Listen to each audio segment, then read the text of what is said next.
Wuthering Waves 1.1 is right around the corner, but due to the update being pushed a week early, we didn't get a livestream giving us the exact details of what we can expect in the update. There was a trailer, but most of the information is found on Twitter. Heck, even some of the parts were left out. So today, I'm going to be putting all in one spot so you can be ready for 1.1. Leave a like and subscribe, and let's dive in. First off, the thing we all care about, banners.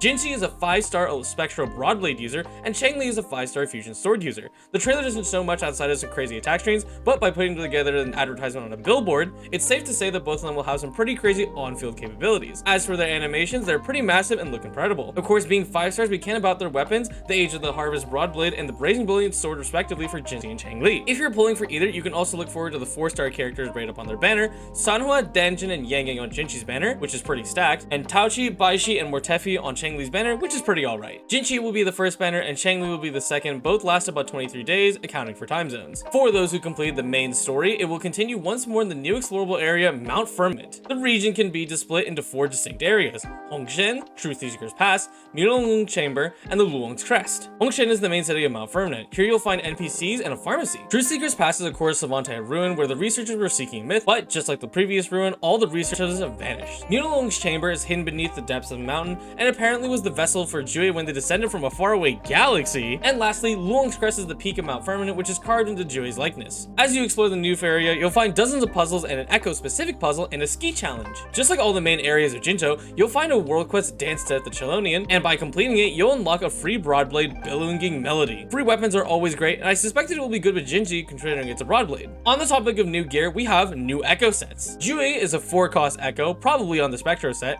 which can be obtained from the boss itself. When you summon it, it deals Spectro damage, and if you use a skill, deal damage over time. Not only does Jue have a massive hitbox, but also seems to attack in the air. The Luminscale Construct is a 3-cost Echo of the Electro and Glacio sets. It's a parry stance Echo which interrupts special skills, much like the ones we currently have in the game. Lightcrusher is a 3-cost of the Spectro set. It performs a lunge that can be extended if you hold the button. Glacio Dreadmane is a 3-cost of the Energy and Glacio sets. Transform and deal multiple hits, but the big bonus is that this Echo can be used in the air. Larva is a 1-cost Echo of the Attack and Fusion sets. When you summon it, it'll shoot out fireballs, and honestly, the attack looks super weak. Dwarf Cassowary is a 1-cost Echo of the Arrow and Healing set. It's a summon which deals physical damage. And last but not least, Clang Bang is a 1-cost Echo of the Spectro and Glacio set, which is a summon that explodes into Glacio damage, but more importantly, it is used for solving certain puzzles and breaking walls in the new area of the Mount Firmament. While there's tons to explore, we still have new permanent and limited time content to keep us busy as the update goes by. The most anticipated addition will be the tactical hologram Calamity Crownless. That's right folks, the Crownless that we knew and loved from the betas is back. Found in the Mount Firmament, the major mechanic will be increasing your power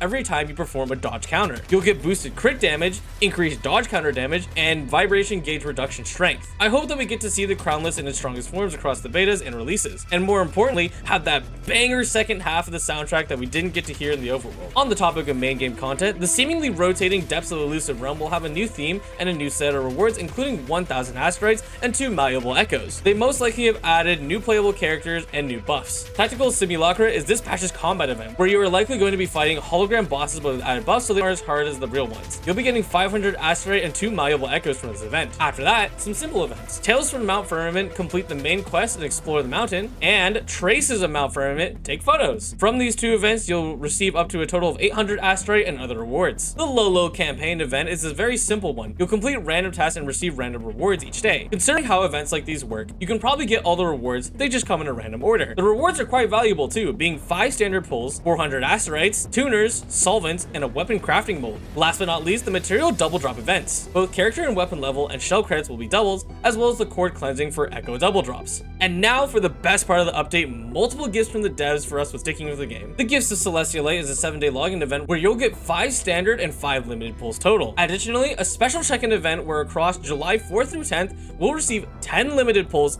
10 weapon pulls, and 10 standard pulls. A massive gift, especially halfway into the patch. And it will even be around for Jinshi's banner, so if you're willing to wait, you'll get lots of pulls so you can win at 50-50. Overall, I'd say this patch is a pretty stacked update. New area has tons of lore about Jue, Jinshi and Changli are super excitingly, and ideally I would want both of them. The Crownless hologram is my most anticipated thing I've been waiting for since launch, and tons of free rewards for the player base giving a chance for this game. I can't wait to pull for Jinshi once the patch drops, and you can find me doing that live on this channel. Leave a like and subscribe for the arrival of tomorrow.